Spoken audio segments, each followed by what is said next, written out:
দর্শক আসসালামু আলাইকুম। সোলার হাইব্রিড বা সোলার অফগ্রিড ইনভার্টারের সমস্যা এবং সমাধানের দ্বিতীয় পর্বে আপনাদেরকে স্বাগতম।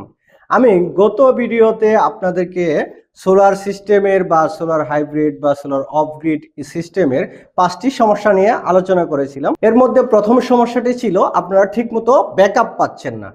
তো ঠিকমতো কি জন্য ব্যাকআপ পাচ্ছেন না এই বিষয় নিয়ে আমি আজকে আপনাদের সঙ্গে আলোচনা করব। আমি মোহাম্মদ জামিরুল ইসলাম। আপনারা কি জন্য ব্যাকআপ পাচ্ছেন না? দেখেন, আপনার বাসায় যে সোলার সিস্টেমটা বসাইছেন, এই সোলার সিস্টেমে আপনার বা আপনাদের প্রোডাক্ট সিলেকশন সঠিক ছিল কিনা, সোলার ব্যাটারি এবং সোলার হাইব্রিড ইনভার্টারটা যে লাগাইছেন এটা সিলেকশন সঠিক ছিল কিনা। আপনার প্রোডাক্ট সিলেকশনের সময় আপনি কি কোনো অভিজ্ঞ ব্যক্তির পরামর্শ নিয়েছেন? আমি অভিজ্ঞ ব্যক্তির কথা এর জন্যই বলতেছি যে অনেক সময় দেখা গেছে লোড ক্যালকুলেশনে সামান্য ভুল থাকার কারণে আপনি সঠিক ব্যাকআপ পান না। একই সাথে আপনার বাসায় যে সোলার সিস্টেমটা ইনস্টল করেছেন, এই সোলার সিস্টেমে আপনি কি ধরনের ব্যাটারি ব্যবহার করেছেন? লিথিয়াম আয়ন ব্যাটারি নাকি অ্যাসিড ব্যাটারি? এই লিথিয়াম আয়ন এবং অ্যাসিড ব্যাটারির ক্ষেত্রে আপনি ব্যাটারিগুলো কত পার্সেন্ট ব্যবহার করতে পারবেন সে সম্পর্কে আপনাকে জানতে হবে। দর্শক, আপনাকে সোলার ইনভার্টার কোম্পানিগুলা 1 থেকে 2 বছরের ওয়ারেন্টি দেন।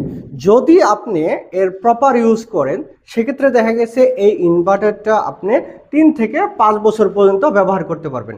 এটা আপনার উপরে নির্ভর করবে। আপনার বাসায় যে ইলেকট্রিক ডিভাইসগুলো আছে যেমন ফ্যান, লাইট, এসি, এই ইলেকট্রিক ডিভাইসগুলা দেখা গেছে দিনের 24 ঘন্টার মধ্যে কোনো না কোনো সময় রেস্ট পায়।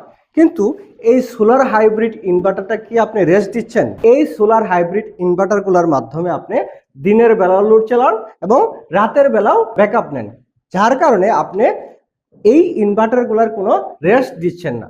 আপনি যদি এই সোলার হাইব্রিড ইনভার্টারগুলোকে রেস্ট দিতে চান এবং ভালো রাখতে চান সেক্ষেত্রে আপনাকে একটা কাজ করতে হবে।